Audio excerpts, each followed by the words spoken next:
good morning, good afternoon, whatever it is, wherever you are. It's me again, Jen. Hello! And I'm here again with my dear friend Kim. Hi! And she is sharing with us the mystical melody deck. I swear, every single time we're like, the what? The mystical Medleys tarot deck. Yes, by Gary Hall. And warning, he has a variety of different art styles and things. So if you're like, oh, I this is not me, this is too cutesy, go look up Gary Hall's stuff. There's some interesting things. So this is very cartoon-like, but also very traditional. So here is the standard Queen of Cups, and then you can show it. It's okay. And this is her Queen of Cups.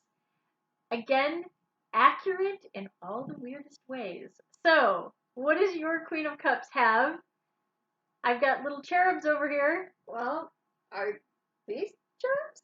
Well, they might be, or they might be the little Valkyries in the corner here on this one, the Sphinxes kind of thing. I can never remember if they're like Valkyries, Sphinxes, whatever they are.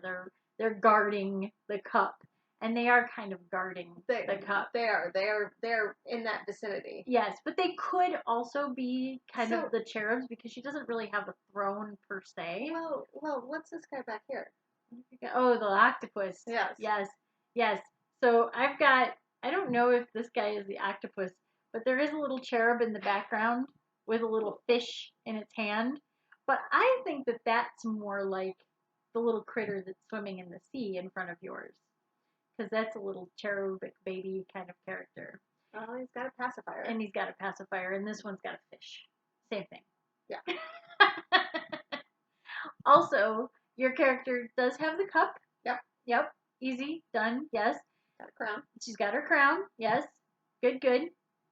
She has, I mean, her tail is kind of the same color as the robes on this one. True.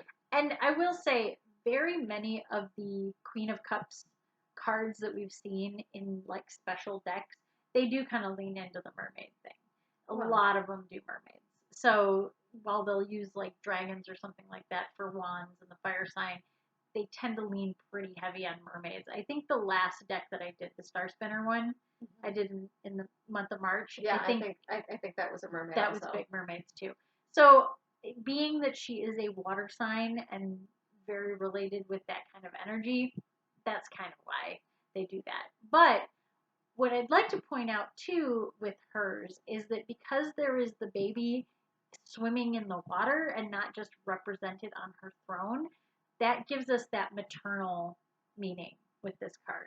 And a lot of people miss the maternal side of this because they're not paying attention to the baby on the throne. They're looking for children or something. Yeah, that is very nice because, you get your motherhood and all of its positive and negative. Yeah, but what's the negative of her? What is she looking at? She's not looking at the baby. No. She's looking at the cup. Yes. So is she a good mother or is she a little bit vain and a little bit self-centered sometimes? So the more reverse aspect or the lesser aspect of the Queen of Cups is a mother who is looking more internally rather than caring for her children. So her emotions are wrapped up in what she feels rather than the empathy for her children and those around her that she's supposed to be nurturing.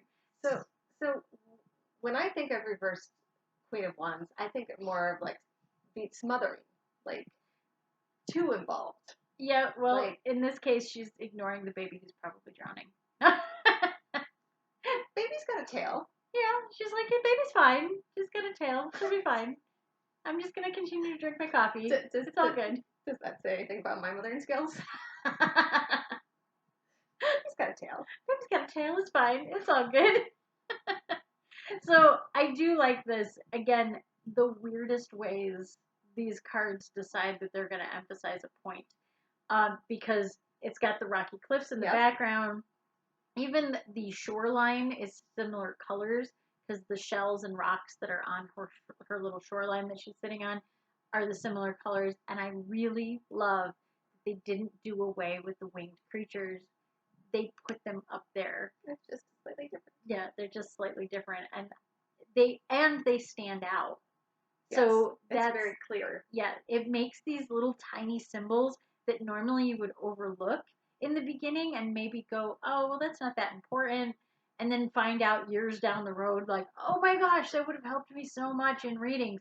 Now you're like, well, why are the little fairies there? What are those supposed to represent? You know, and that's great. I really like those kinds of things in this. So we also keep talking a lot longer about these cards than some of the others that I've done in the past. So that just shows we love them because they're a lot of fun.